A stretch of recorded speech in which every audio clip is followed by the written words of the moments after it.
You said yes again today. To the plan you didn't actually want. To the favor that ate your whole evening. To the request that made something in your chest quietly clench. And you smiled through it anyway, because that's what a decent person does. You call that kindness. What if it isn't? What if it's fear, wearing a very convincing face? In a moment, I'll show you exactly what's sitting behind that smooth, agreeable smile. An idea from Carl Jung about the mask we build to be approved of, and what gets shoved out of sight, the better that mask gets at its job. And by the end, I want to leave you with one plain, uncomfortable question, the real test of whether your gentleness was ever actually a choice, or just something fear built to keep you safe. Not an answer I hand you, a question you have to sit with yourself. But first, look honestly at what all that niceness has actually been buying you lately. You give people your patience, your time, your yes over and over, even when everything in you is quietly forming a no. And somehow it doesn't earn you respect. It earns you a line at the back of it. People learn they can lean on you, and you won't push back. That's the part nobody warns you about. Kindness is supposed to be a kind of strength. Instead, it starts to feel like a vulnerability everyone around you has quietly discovered. There's a real definition of a good man out there, someone who respects others exactly as much as he respects himself. But somewhere along the way, in how we actually live it, being nice stopped meaning that. It started meaning safe to walk on. So, sit with the paradox for a second before we solve it. What if the niceness was never really about them at all? Here's a way to picture what a persona actually is. It's a face, built, tuned, rehearsed, for one purpose, to be approved of. It's not fake exactly, it's just partial. And Carl Jung made an observation that explains why that matters more than it sounds like it should. Consciousness, he said, is the part of you that has adapted, detail by detail, to the world outside. The unconscious is everything else, everything that didn't get invited into that adaptation. So think about what happens when a persona gets too good at its job, when the face becomes perfectly, relentlessly agreeable. That's not evidence of nothing underneath, it's evidence of exactly the opposite. The smoother the surface, the more there has to be, somewhere behind it, being pushed out of view, including from the one person who most needs to see it. You. Here's the strange part. Denial never feels like denial while it's happening. You don't walk around thinking, I am actively suppressing my own anger. You just think, calmly, sincerely, I'm not an angry person.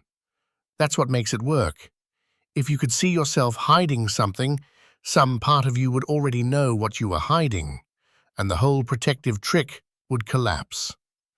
So it has to happen quietly, underneath your own awareness.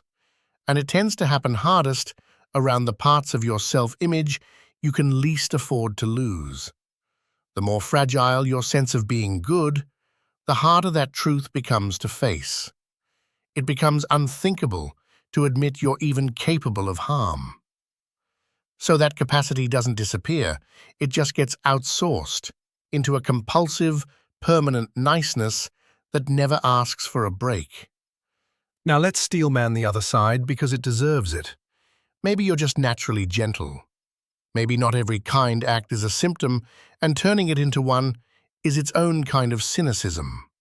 Reading suspicion into the one decent thing left in the world. Fair. But even the philosopher William James, writing in defense of the saintly virtues, added a warning most people skip. Sympathy and charity and non-resistance, he said, can absolutely be manifested in excess, and when they are, the powers of darkness take systematic advantage of them.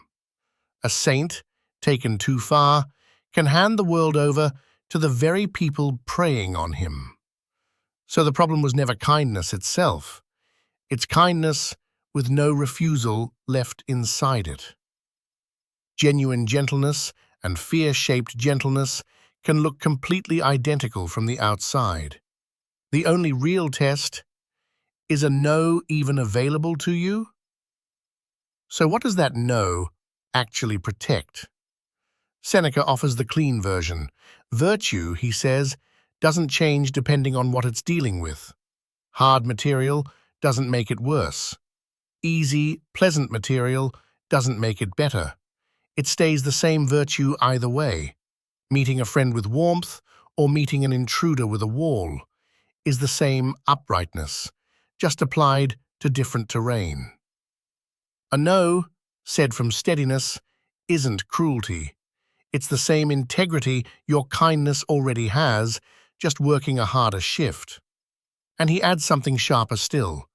What isn't free can't be honorable, because fear is a form of slavery. So refusing to please someone is not the same as refusing to care about them. One protects you, the other abandons you both. This is the center of the whole thing, so stay with it.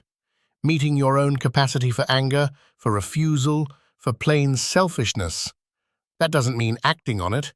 It means no longer needing your kindness to prove day after day that it isn't there. A kindness that has actually looked at its own shadow and still chosen gentleness is a completely different animal from a kindness that was never allowed to know it had a choice. One is a decision.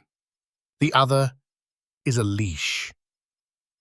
I'll be honest, I don't have a tidy study to hand you here, just the pattern itself, and it's worth sitting with on your own terms. So I'll ask you plainly, when's the last time you said no to someone and didn't apologize for it? I'm genuinely curious where you land on that. Tell me in the comments. Because here's where this is actually going. The goal was never to get harder, colder, more armored, to trade one performance for its opposite. The goal is much quieter than that.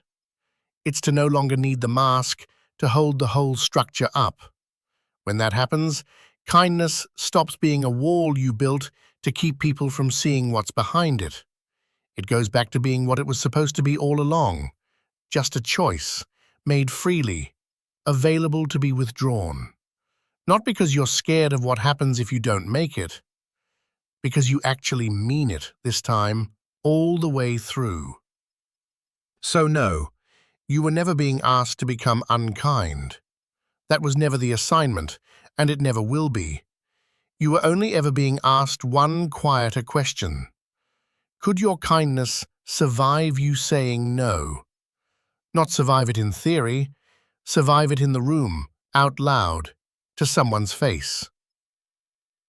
If it can, if the gentleness stays standing even after the refusal, then it was never a mask to begin with. It was just you, all along. Finally willing to be seen without needing the smile to hold your face together. Sit with that tonight, if it's true for you. And if you found your own way through this, I'd like to hear it.